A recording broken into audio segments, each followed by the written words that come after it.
یہ کس حجرے کی بات ہو رہی ہے؟ یہ بی بی عائشہ کے اس حجرے کی بات ہو رہی ہے جہاں آج نبی پاک جلوہ فرما ہے. یہ سنہری جالیوں کے پیچھے جو حجرہ ہے نا، یہ ان حجروں کی باتیں ہیں. اور سبحان اللہ سورہ حجرات تو آپ جب پڑھیں گے نا اور اس کی تفسیر پڑھیں گے، میرا آج ٹاپک وہ نہیں ہے، میں کسی اور ٹاپک کی آیتیں آپ کے سامنے پیش کروں گا. ورنہ اس میں جو بیسک آئیڈیا ہے نا، یعنی آپ غور کریں کہ دنیا میں بڑے بڑے لوگ اپنے گھر پر آنے، اپنے آفس پر آنے کے، انہیں پکارنا کیسے ہے، کس طرح حاضری دینی ہے، یہ سارے آداب رب قرآن مجید میں بیان فرما رہا ہے. در مصطفیٰ کے آداب رب کریم عطا فرما رہا ہے. Try to understand the status of رسول پاک علیہ الصلوۃ والسلام، کہ ان کے دربار کا ادب کیا ہے. کہ اللہ قرآن میں بتا رہا ہے کہ اے مومنوں اپنی آوازیں ایسی رکھنا، انہیں اس طرح نہ پکارو جیسے آپس میں ایک دوسرے کو پکارتے ہو. یہ پوری ڈیٹیل ہے سورہ حجرات میں. جب آپ پڑھیں گے اور انشاءاللہ یہاں بھی پڑھیں، تصور مدینہ میں یہاں پڑھیں، اور جب مدینے جا کر پڑھیں گے نا تو پھر آنکھوں سے آنسو نہیں رکنے انشاءاللہ. مگر اسی سورہ حجرات میں اچھا کمال کی بات ایک اور بتا دوں، آؤٹ آف 89 آیات، بہت ساری آیات، میرا خیال ہے 4 تو ہیں کم از کم، حافظ صاحب زیادہ بتا دیں گے، مجھے پورا نہیں پتا، 4 آیتیں تو ہیں کم از کم سورہ حجرات میں، اے ایمان والوں والی. یعنی 89 میں سے سورہ حجرات میں ہی 4-5 آیتیں آ گئی ہیں. تو اب 2 آیتیں میں انشاءاللہ آپ کے سامنے پیش کرتا ہوں. بسم اللہ الرحمن الرحیم. یا ایھا الذین آمنوا لا یسخر قوم من قوم عسى ان يكونوا خيرا منهم ولا نساء من نساء عسى ان يكن خيرا منهن ولا تلمزوا انفسكم ولا تنابزوا بالالقاب بئس الاسم الفسوق بعد الايمان ومن لم يتب فاولئك هم الظالمون. 2 آیتیں ہیں، ابھی ایک پڑھی ہے میں نے، اور ان 2 آیتوں میں 6 گناہ، بڑے بڑے گناہ بتائے گئے ہیں، 6 بری عادتیں بتائی گئی ہیں. کہ ان 2 آیتوں سے کے ذریعے اللہ نے ہمیں 6 برے کاموں سے روکا ہے. پہلی آیت میں 3، اگلی آیت میں 3. اب پہلے اس آیت کا ترجمہ سنتے ہیں، پھر اب ریکٹیفائی کرنا ہے کہ ہمارے اندر یہ بری عادتیں تو نہیں، ہم تو یہ نہیں کرتے.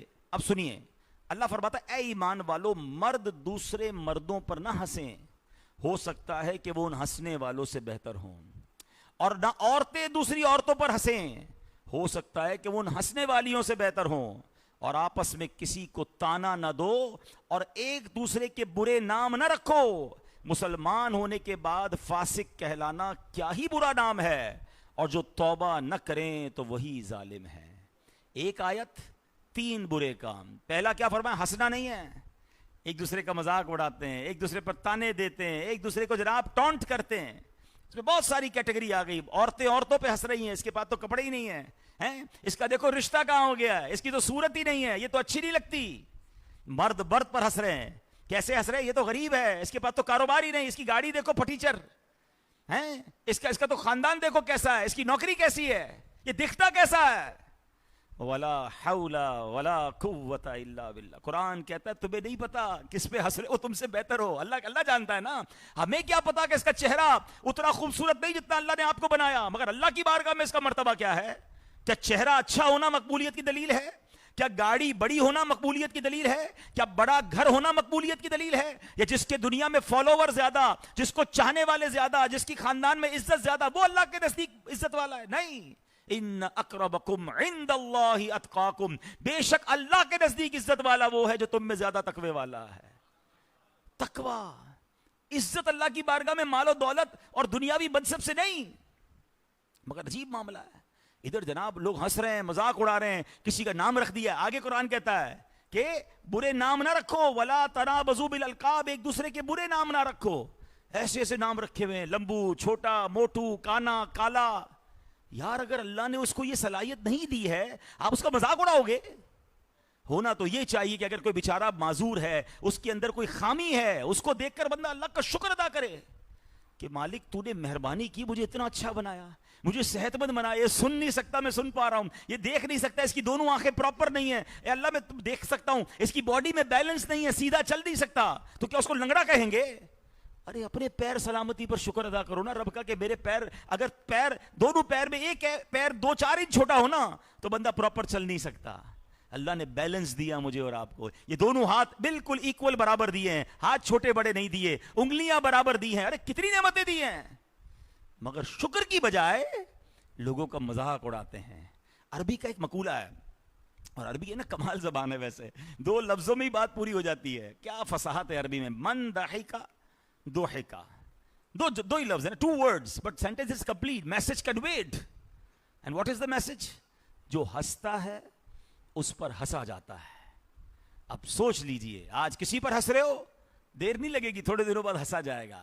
ہمارے پاس اپنا کچھ بھی نہیں ہے، یاد رکھیے گا. جو کچھ ہے اللہ نے دیا ہے وہ جب چاہے واپس لے سکتا ہے. بعض اوقات تانے دینے والے، ٹونٹ کرنے والے، ذلیل کرنے والے تھوڑے دنوں میں خود اس اسٹیج پہ کھڑے ہوتے ہیں کہ لوگوں کے آگے ہاتھ پھیلانا پڑ سکتا ہے. منٹ نہیں لگتا یار. ابھی تھوڑے دنوں پرانی بات ہے، گل پلازا کا واقعہ ہم سب نے دیکھا نا. ایک رات پہلے زکوٰۃ دینے والے لوگ تھے اور ایک رات بعد وہ زکوٰۃ لینے والے بن گئے. کتنی دیر لگی، کتنی پلاننگز ہوتی ہیں ہماری. میرا ابھی بس یہ 2 سال اچھے گزر جائیں نا، پھر یہ والا گھر بنا لوں گا، بس تھوڑے پیسے اور جمع ہو جائیں تو یہ نئے ماڈل کی گاڑی بک کرانی ہے، بس یہ کام ہو جائے تو پھر یہ کرنا ہے. پلاننگ ساری میری. مگر یہ ساتھ کیوں نہیں کہتے کہ انشاءاللہ رب چاہے گا تو ہوگا، اللہ راضی ہوگا تو ہوگا، میرے ہاتھ میں کچھ بھی نہیں ہے. تو ہنسنا کس بات کا ہے، اترانا کس بات کا ہے، کسی کو ٹونٹ کیوں کرنا ہے. تانا نہ دیں، ہنسے نہ کسی پر. اگر کوئی بیچارہ اس لیول کا ہے نا، میں آپ کو مشورہ دیتا ہوں، ایسے لوگوں سے زیادہ پیار کیا کریں. جو بیچارے کسی محرومی کا شکار ہے نا، ہاتھ پیر سلامت نہیں ہیں، زبان صحیح نہیں ہے، بول نہیں پا رہے، دیکھ نہیں پا رہے، چل نہیں پا رہے، غریب ہیں، ٹھیلا لگاتے ہیں، غربت والی لائف ہے، ایسے لوگوں کو زیادہ پیار دیا کرو، انہیں اگنور نہ کریں. ایک حدیث پاک یاد رکھیں جس کا مضمون ہے کہ اللہ پاک کے کچھ بندے ایسے ہیں جو پراگندہ بال ہیں، میلے کچیلے لباس والے ہیں. ان کو کوئی اپنی محفل میں نہیں بلاتا، نہ آئے تو کوئی نوٹس نہیں کرتا. مگر اللہ کی بارگاہ میں مرتبہ یہ ہے کہ قسم اٹھا لیں تو رب ان کی قسم پوری فرما دیتا ہے. ہمیں کیا پتا یار، یہ مسجد میں کونے میں بیٹھا ہوا ہے غریب سا انسان اللہ کی بارگاہ میں کیا مرتبہ رکھتا ہو. ہم ہوتے کون ہیں کسی کو ذلیل سمجھنے والے؟ نہیں، یہ اللہ کے جو پیارے ہوتے ہیں نا اس طرح چھپے ہوئے ہوتے ہیں. تو ہمیں آلویز محروم لوگوں کے ساتھ اچھا برتاؤ کرنا ہے، دور نہ کریں ان کو اپنے آپ سے. ہاں، ان کی دعائیں لیں. اچھا، پھر تیسری بات قرآن نے کیا کہی؟ 2 پیغام لے لیا اپنے اللہ کے ڈائریکٹ. ہنسنا نہیں ہے، مذاق نہیں اڑانا، تانا نہیں دینا، برا نام نہیں رکھنا. پھر آگے فرمایا کہ آپس میں کسی کو تانا نہ دو. 3 میسج ہو گئے نا، تانا نہیں دینا ہے، ہنسنا نہیں ہے، اور برے نام نہیں رکھنے ہیں. اب آ جائیں اگلی آیت کی طرف. اللہ اگلی آیت میں ارشاد فرماتا ہے، یا ایھا الذین آمنوا اجتنبوا کثیرا من الظن ان بعض الظن اثم ولا تجسسوا ولا یغتب بعضکم بعضا ایحب احدکم ان یأکل لحم اخیہ میتا فکرہتموہ واتقوا اللہ ان اللہ تواب الرحیم. Try to feel it. ہاں، ٹرائی ٹو فیل اٹ. اللہ آپ سے بات کر رہا ہے، یہ اللہ کی بات آپ تک پہنچ رہی ہے. ہاں، یہ فیل کرو کہ اللہ مجھ سے بات کر رہا ہے. جب قرآن پڑھے نا تو اس کا ترجمہ، اس کی تفسیر پڑھ کے یہ میسج ریسیو کرو. مولا علی سے پوچھے نا قرآن کیا ہے، کہتا ہے جب میں قرآن پڑھتا ہوں میں یہ سمجھتا ہوں کہ رب مجھ سے بات کر رہا ہے. کلام اللہ ہے نا.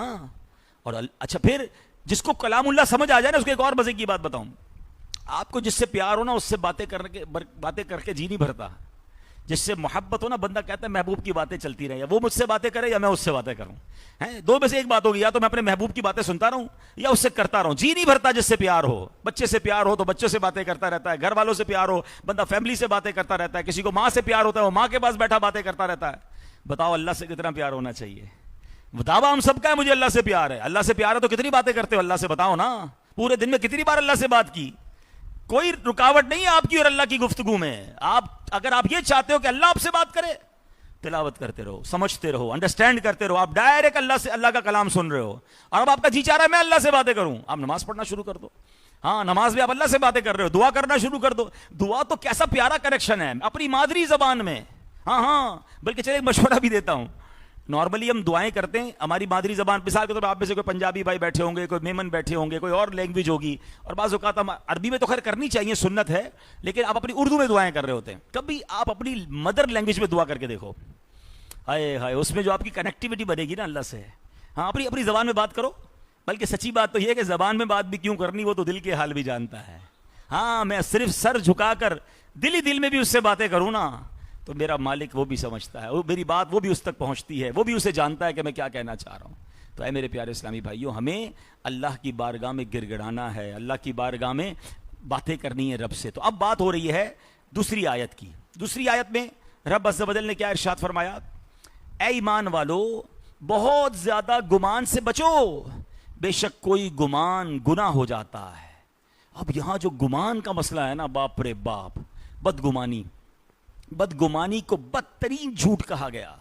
اور بدگمانی کیا ہے؟ کسی کے بارے میں نیگیٹو سوچنا، آلویز نیگیٹو. بھائی گمان اچھا بھی تو رکھ سکتے ہیں آپ. ایک تو بہت زیادہ گمان نہ کیا کریں، یار یہ کیوں آیا ہوگا، یہ آج کیوں نہیں آیا ہوگا، یہ یار ڈیفینس میں کہاں گھوم رہا تھا، یہ وہاں کیوں گیا تھا، یہ کس کی گاڑی میں بیٹھا تھا، یہ کس کے گھر میں گیا تھا، یہ صبح صبح کہاں جا رہا ہے. یار آپ کو کس نے یہ انسپیکشن دی ہے کہ آپ لوگوں کے اوپر دوربین لگا کے سوچتے رہیں کہ یہ کہاں جا رہا ہے، کہاں آ رہا ہے، آج یہ کلر کے کپڑے کیوں پہنے، اس کلر کے کیوں نہیں پہنے. یعنی اتنا نیگیٹو. اور پھر بدگمانی میں خطرے کی بات پتہ ہے کیا ہے؟ دنیا میں بہت سارے گناہ ہیں جس کے لیے پارٹنر چاہیے ہوتا ہے. آپ جھوٹ بولیں گے تو کوئی سامنے بیٹھا ہوگا تو جھوٹ بولیں گے نا، غیبت کریں گے تو کوئی غیبت کرنے والا ہوگا. تو بدگمانی اکیلے میں بندہ بیٹھا ہے اور اپنے دماغ میں بدگمانی کو ڈالی جا رہا ہے، سوچی جا رہا ہے، اس پر عمل کرتا جا رہا ہے، اور گناہ کا میٹر جاری ہے. خیال آ جائے اس پہ گناہ نہیں ہے، مگر اس خیال کو دل میں جما لیا اور اس کے مطابق عمل کر لیا، اب یہ حرام جہنم میں لے جانے والا کام بن جاتا ہے. کبھی تو اچھا سوچ لیں. اب مثال دیتا ہوں، اب ہو سکتا ہے کوئی کہے گا نہیں یار ہم کہاں بدگمانی کرتے ہیں. مثال دیتا ہوں، کسی کو فون کیا، اس نے فون نہیں اٹھایا. ہاں بھائی بڑا آدمی ہو گیا ہے، اب تو پیسے والوں کے تو فون فوراً اٹھاتا ہے، اپنا مطلب ہوتا ہے تو فوراً اٹھاتا ہے. یار ابھی اس نے فون نہیں اٹھایا، آپ نے اتنا کچھ نیگیٹو سوچ لیا. اب آپ اتنے سارے لوگ یہاں بیٹھے ہوئے ہیں، میں بھی آپ کے سامنے بیان کر رہا ہوں، میرے جیب میں بھی موبائل ہے، آپ کے جیب میں موبائل ہے. ہو سکتا ہے آپ کا موبائل بج رہا ہو یا میرا بج رہا ہو، ہم سب نے سائلنٹ پہ رکھا ہوا ہے، ہم نہیں اٹھا رہے فون. اور کوئی یہ سوچ رہا ہے کہ بڑا آدمی ہو گیا ہے نہیں اٹھا رہا ہے. ہم بیان سن کے ثواب کما رہے ہیں، وہ بدگمانی کر کے گناہ کما رہا ہے. اچھا کما لیا، یہ کام ہم بھی کیوں کرتے ہیں؟ وہ بھی کہیں بیان سن سکتا ہے.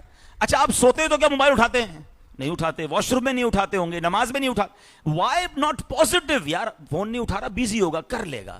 گھر پہ گئے، بیل بجائی، ابو فلاں صاحب ہیں، اندر سے پیغام آیا ابو گھر پہ نہیں ہے، اندر ہی ہوگا، جھوٹ بول دیا. ارے آپ کو کیا پتا کہ وہ جھوٹ بول رہا ہے سچ بول رہا ہے؟ وہ اندر ہے، اگر اس نے جھوٹ بھی بولا تو وہ جانے، اس کا رب جانے. اور اگر وہ جھوٹ نہیں بول رہا تو آپ تو گناہ گار ہو گئے نا. Why negative? بالکل اسی طرح اب آپ نا کہیں گھر پہ نعت خوانی کی، قرآن خوانی کی، کوئی اچھا سا پروگرام کیا، آپ نے دوستوں کو بلایا، ایک دوست نہیں آیا. ہاں بھائی ناچ گانے کی محفل ہوتی تو سب سے پہلے آ جاتا، کہاں سے آئے گا؟ اللہ رسول کی باتوں میں تو نہیں آتا. یار اس کا آپ کے گھر کے پروگرام میں آنا واجب نہیں تھا، وہ نہیں آیا، وہ گناہ گار نہیں ہوا، مجبوری ہے انسان کی، نہیں آیا. آپ جناب گناہ گار ہو گئے کہ آپ نے اس کے بارے میں بدگمانی کر رہے ہیں. آپ کیوں پازیٹیو نہیں سوچتے؟ یار انسان کے ساتھ کوئی مجبوری بھی ہو سکتی ہے، طبیعت خراب ہو سکتی ہے، کوئی فیملی پرابلم ہو سکتی ہے. ہم آلویز ہماری کانٹا سوئی نیگیٹو کیوں چلتا ہے؟ ہمیں کوئی اپنے گھر پہ لے جائے، ذرا آئیے گا، نیا گھر بنایا ہے، گھر بھی جائیں گے، بریانی بھی کھائیں گے، کہیں گے بہت اچھا گھر بنا ہے، باہر نکل کے کہیں گے 2 نمبر کے پیسے سے گھر لیا. کمال ہے یار. یعنی کسی کو نعمت مل رہی ہے، آپ کو پرابلم ہو رہی ہے. یہ حسد بھی ہے، یہ بدگمانی بھی ہے، بعض صورتوں میں غیبت بھی ہے. پلیز اپنے اندر پازیٹیوٹی لائیں نا. یعنی اتنے کچھ لوگ تو خطرناک ہوتے ہیں کہ مثال کے طور پر اگر کہیں ملے اور اس کو دیکھ کر آپ نے مسکرا لیا، ماشاءاللہ کیسے ہیں آپ، ٹھیک ہیں یار، یہ آج کچھ زیادہ ہی مسکرا رہا تھا، لگتا ہے کوئی مطلب ہے اس کا. اچھا بھائی، اچھا کسی دن نہ مسکرائے، بڑا مغرور ہو گیا ہے بھائی، اب تو مسکراتا ہی نہیں ہے. اب بندہ بولے یار اس کے سامنے کروں کیا، مسکراؤں تو بھی غلط، نہ مسکراؤں تو بھی غلط. آلویز نیگیٹو ہی نیگیٹو ہوتے ہیں وہ لوگ. اچھا میں آپ کو ایک اور مزے کی بات جو یہ نیگیٹو لوگ ہوتے ہیں نا، یہ خود بے چین رہتے ہیں، کسی کا بگاڑتے کچھ نہیں ہے. ایک تو لوگ ان سے ڈسٹینس کر لیتے ہیں کہ یار جب بھی اس کے پاس جاؤ کوئی تنقید ہی ہوتی ہے، جب بھی اس کے پاس جاؤ کوئی اعتراض ہی ہوتا ہے، بندہ پھر ملتا بھی نہیں ہے اس سے. ایک وقت آتا ہے وہ تنہا رہ جاتا ہے. اپنی عادت بدلیے. یاد رکھیے 2 قسم کی مکھیاں ہوتی ہیں، ہنی بی اور ہاؤس فلائی. ایک ہوتی ہے گھر کی مکھی اور ایک ہوتی ہے شہد کی مکھی. گھریلو مکھی کہاں بیٹھتی ہے؟ آپ کے گھر میں سب صاف ہوگا نا، کہیں نہیں بیٹھے گی. جہاں ڈسٹ بن ہوگا نا، جہاں کچرا پڑا ہوگا، وہاں جا کے وہ مکھی بیٹھے گی. آپ کی پوری باڈی بالکل صاف ہے، کہیں زخم ہے نا آپ کی باڈی پہ، وہ پوری باڈی پہ کہیں نہیں بیٹھے گی، وہ آ کے اسی زخم پر، اسی جگہ پر بیٹھے گی جہاں پر اس کو کہیں سمجھ لیں کچرا گند ملے گی. اپنے بارے میں غور کر لیں کہ ہمیں لوگوں کے عیب ہی نظر آتے ہیں. شہد کی مکھی کہاں بیٹھتی ہے بتاؤ؟ پھولوں پر. کہاں بیٹھتی ہے؟ پھول. یار آپ کو اور مجھے لوگوں کی خوشبو نظر آنی چاہیے نا، لوگوں کی خوبیاں نظر آنی چاہیے. ماشاءاللہ آپ کتنا پیارا مسکرا رہے تھے، ماشاءاللہ آپ نے کتنی پیاری ٹوپی پہنی ہے، ارے ماشاءاللہ آپ کے ماما کتنا اچھا. کبھی تو یہ کہنا سیکھو یار. امام صاحب کے پاس آئیں گے، امام صاحب آج 1 منٹ جماعت لیٹ ہو گئی، یار امام صاحب نے 6 مہینے سے ٹائم پہ نماز کھڑی کی، کبھی تعریف کی امام صاحب کی؟ نہیں. پرابلم ہی نظر آئے گی ہم کو. سوچیے اپنے بارے میں کہ آلویز مسجد کے اندر کبھی کسی خادم سے بیچارے سے غلطی ہو گئی, صفائی نہیں کرتے ہو, یہ نہیں کرتے ہو, صبح و شام صفائی کر رہا ہے, کبھی شاباش پیٹ تھپکی کہ نہیں اس بیچارے کی کہ یار آج بڑی اچھی صفائی ہے, 10 بار شاباش کرو, ایک بار سمجھاؤ گے تو اچھا بھی لگتا ہے. آلویز نیگیٹو, آلویز پرابلم ہی نظر آتی. چیک کرو اپنی آنکھوں کو یار, کوئی لگتا ہے چشمہ مشمہ لگانا پڑے گا آپ کو کوئی حسن زن کا, کوئی نمبر خراب ہو گئے, آلویز برائیاں ہی نظر آتی ہیں. وہ کہتے ہیں نا اپنی آنکھ کا شیطیر نظر نہیں آتا, دوسرے کی آنکھ کا تنکا نظر آ رہا ہوتا ہے. پازیٹیو رہیں, آپ اکیلے ہو جائیں گے دنیا میں. اچھا یہ صرف میں آپ کو دوستوں یاروں میں مسجد میں نہیں کہہ رہا, فیملی میں بھی پرابلم ہے. آلویز بیوی کے اندر نقص نظر آ رہے ہیں, بچوں میں پرابلم ہی نظر آ رہی ہے. وہ باپ اکیلا ہو جاتا ہے جو بچوں کو ہر وقت ڈانٹتا رہے, ہر وقت طنز کرتا رہے. اس کو بیٹے کو لگتا ہے میرے اندر کوئی خوبی ہے ہی نہیں. جب ابا ملتے ایک ہی کام, جب ملتے میرے خلاف میرے کوئی برائی لے کے بیٹھے ہوگے. یار 4 اچھی باتیں کریں تو آپ کی سمجھانا دوسری بات اچھا بھی لگے گا کبھی. اچھا ایسے عجیب لوگ ہیں, ہم سے ملاتے ہیں نا, اپنے بیٹے کو لے کر آئے, ہماری لائن لگی ہوئی ہے, کسی عالم دین سے کسی بزرگ سے ملانے لائے. ہم میرے ساتھ بھی ہوتا ہے, لاتے ہیں, یہ میرا بیٹا بہت شیطان ہے, بہت ستاتا ہے مجھے. ارے یار آپ سب کے سامنے اپنے بیٹے کو ذلیل کر رہے ہیں. اب وہ بیٹا آپ سے محبت کرے گا اس کے بعد کہ یار ایک تو مولانا صاحب سے ملانے لے کر وہاں جا کے میری برائیاں کر رہے تھے آپ. اب یہ کہیں یہ میرا لال ہے, میرا بیٹا ہے, آپ دعا کر دیں یہ اور اچھا ہو جائے, اللہ اس کو اور برکت دے. اس کو کتنا اچھا لگے گا کہ میں ابو کو اتنا ستاتا ہوں اور والد صاحب مجھے لے جا کے میری تعریف کر رہے تھے. ٹرائی ٹو انڈرسٹینڈ یار, زندگی میں اچھا بولنا سیکھیں. اور قرآن کہہ رہا ہے اتنے گمان مت کرو, بعض گمان گناہ ہو جاتے ہیں. اور آگے اگلی تین آیت, ایک آیت میں 3 کام ہے نا, اگلا سبحان اللہ قرآن فرماتا ہے ولا تجسسوا, تجسس مت کرو, جاسوسیاں چھوڑ دیں. کدھر جا رہا ہے, کدھر آ رہا ہے, یار پیسہ کدھر سے آیا, ابھی تو گاڑی نہیں تھی دوسری لے لی, یار ابھی تو 500 گز کا بنگلہ بنایا تھا 1000 گز کا بنا لیا, ایک اور فیکٹری کدھر سے لگا لی. یار اس نے بھائی آپ سے پوچھ کے لگا رہا ہے, اللہ دے رہا ہے وہ کر رہا ہے, آپ ہوتے کون ہے چیک کرنے والے. ابھی نیا موبائل, ابھی پرانا موبائل تھا پھر نیا لے لیا. واٹ از دس ولا تجسسوا. مجھے اور آپ کو FBR نے یہ کام نہیں دیا ہے کہ لوگوں کی بیلنس شیٹیں چیک کریں. اگر وہ غلط کر بھی رہے ہیں تو وہ جانے, رب جانے.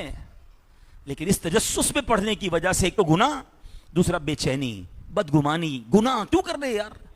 اور آگے سبحان اللہ اگلا کام کیا فرمایا, کتنا عام ہے وہ, فرمایا کہ وَلَا يَغْتَبْ بَعْدُكُمْ بَعْدًا, اور ایک دوسرے کی غیبت نہ کرو. اب یہ غیبت کو قرآن نے پتہ کیا کہا, أَيُحِبُّ أَحَدُكُمْ أَن يَأْكُلَ لَحْمَ أَخِيهِ, کیا تم میں کوئی پسند کرے گا کہ اپنے مرے ہوئے بھائی کا گوشت کھائے. أَيُحِبُّ أَحَدُكُمْ أَن يَأْكُلَ لَحْمَ أَخِيهِ مَيْتًا فَكَرِهْتُمُوهُ, تمہیں یہ ناپسند ہوگا. وَاتَّقُوا اللَّهَ, اللہ سے ڈرو. ان اللہ تواب الرحیم, بے شک اللہ بہت توبہ قبول کرنے والا مہربان ہے. اب غور کیجئے کہ ہم کیا کر رہے ہیں, غیبت کتنی عام ہو گئی ہے. اچھا اب غیبت ہے کیا یہ بھی سمجھ لیتے ہیں کہ غیبت, کچھ لوگ کہتے ہیں میں تو غیبت کرتا ہی نہیں ہوں. ارے بھائی جان غیبت ہے کیا, پہلے اس کی تعریف سن لیں تاکہ پھر انشاءاللہ ہمیں چیک ہو جائے کہ ہم غیبت کرتے ہیں کہ نہیں کرتے. کسی کے بارے میں اس کی غیر موجودگی میں ایسی بات کہنا کہ اگر وہ سن لے یا اس تک پہنچ جائے اور اسے ناگوار معلوم ہو, اسے برا لگے, اس کا نام غیبت ہے. اب مثال دیتا ہوں, کوئی آیا ہمارے پاس, چائے وائے پی کر واپس گیا, جیسے ہی واپس گیا جان چھوٹی یار, بڑا ڈیر ہوشیار بنتا ہے, ٹائم ضائع کر رہا تھا, مغز کی دہی کر رہا تھا. یہ ساری باتوں میں سے کوئی بات اس تک پہنچے گی تو اس کو اچھا لگے گا. یعنی وہ اٹھ کر گیا اور آپ نے غیبت شروع کر دی. کسی کے گھر, اچھا ہمارا نارملی کیا ہوتا ہے, کسی کے گھر کھانا کھانے جائیں فیملی کے ساتھ, دعوت کھائی, دعوت کھا کر گاڑی میں بیٹھتے ہیں سارے گھر والے. اب بیٹھ کر کیا ہو رہا ہوتا ہے, اگر تو اچھی بات ہو رہی ہے تو بہت اچھا ہے, اتنا بڑا آدمی ہے, دیکھا کھانا کیسا بیکار رکھا تھا, ڈیکوریشن تو بالکل بھی صحیح نہیں تھی, سروس کا تو بیڑا غرق تھا, اور اس نے کپڑے پتہ کیسے پہنے تھے, ولا حول ولا قوت. آپ کھانا بھی اس کا کھا رہے ہیں اور باہر نکل کے غیبت بھی اسی کی کر رہے ہیں. اور قرآن کہتا ہے ایک مردار بھائی کا گوشت کھانے کے برابر ہے. اللہ اکبر. غیبت زنا سے بدتر گناہ ہے, مگر یہاں کسی کو احساس نہیں. اتنی مثالیں ہیں, اللہ اکبر. اچھا یہ جو ہے نا نمازیوں میں بھی ہو رہی ہوتی ہے غیبت, ڈفل ہی نہیں پڑھتا. یہ بھائی ڈفل پڑھنا ضروری تھوڑی ہے یار, تراوی کے دوران گھر چلا گیا, لگتا ہے پوری تراوی نہیں پڑھ رہا. Who are you to say this? Why? میں ہوتا کون ہوں کسی کے عیب بیان کریں, میرے پہلے عیب کم ہے, میں دوسروں کے عیب تلاش کروں. یاد رکھیے حدیثوں میں مضمون ملتا ہے, جو کسی مسلمان کے عیب کھولتا ہے اللہ اس کے عیب کھول دے گا, جو کسی کے عیب چھپاتا ہے اللہ اس کے دنیا اور آخرت میں عیب چھپاتا ہے. اچھا کچھ لوگ پتہ ہے پھر کہتے کیا ہیں, بھائی میں تو سچ بول رہا تھا, میں جھوٹ تھوڑی بول رہا تھا, یہ جو عیب ہے اس کے اندر موجود ہے, میں تو اس کے منہ پہ کہہ دوں گا. تو جناب پہلے آج کیٹیگوریکلی ایک بات سمجھ لیں, غیبت کہتے ہی سچی بات کو ہیں, کسی کے اندر برائی ہے اور آپ اس کے پیٹھ پیچھے کر رہے ہیں، یہی غیبت ہے. اگر وہ بات اس میں نہیں ہے نا تو پھر بہتان ہو جائے گا اور بڑا گناہ ہو جائے گا. You have no right to say wrong about anybody which are not with you. اگر آپ کے ساتھ کوئی نہیں ہے اس کے خلاف آپ بات نہیں کریں نا. میں آپ کو اس کا آسان طریقہ بتا دیتا ہوں. اگر آپ غیبت سے بچنا چاہتے ہیں، پہلے یہ رمضان میں غیبت کا وبال سن لیں، پھر میں آپ کو آخر میں فارمولہ دیتا ہوں اور پھر اپنی بات کو ہم ختم کرتے ہیں کہ نبی پاک علیہ السلام کی بارگاہ میں ایک معاملہ لایا گیا.